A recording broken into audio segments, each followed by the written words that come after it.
Welcome to episode 5 in Day in the Life of a Wedding Venue Owner. Today, as promised, we'll be having a look into the Manor's past.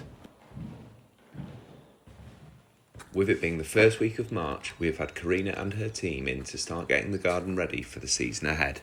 After being on the roof last week, I was reminded about the graffiti and markings all around the building. Before even entering the house, we have these markings here. Has anyone ever noticed these before? Could it be gallows? If so, what does it mean? Bonnie and I went on to investigate. As you ascend the Jacobean dog-leg staircase, we come across this window. I'm guessing it was blocked up when the staircase was installed, and the house was extended in 1660. Above the piano on the landing, there are these 2 iron hoops. I had no idea what they were until we hosted the wedding of Sally Ann in 2015.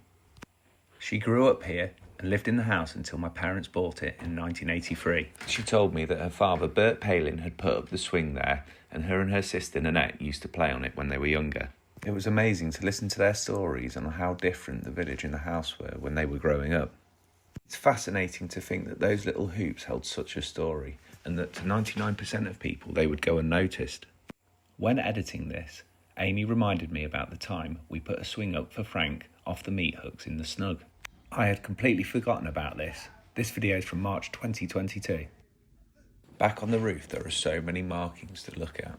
I know that me and my friends have left ours, and in the years to come, Frank and his friends will too. Can anyone see theirs, or a name that means something to them? It's prominent RY. Maybe it was the leadworker or roofer who made this. What's this in the top left corner?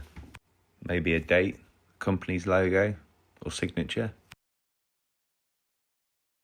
The first time too, I came across these drawings of the house.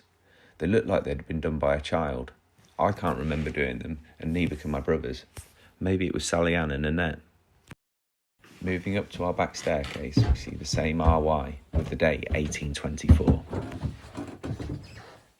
Was it who carried out the repairs to the roof, or was it graffiti from when the house was left empty for roughly 100 years, up to 1948, until the Palin family bought it? These here are assembly marks found on the apex and cross members of the roof trusses. Beams were prefabricated almost 400 years ago, and the trees they came from were probably saplings when Robin Hood was alive. I remembered that we had this map of the village dating back to 1872. It's seen better days, and I would love to get this restored. Maybe I should take it to the BBC's restoration shop, or is there a firm locally that could help restore it and reframe it? Thank you again for watching. I would love to hear your stories and see your photos of the house in the comment section.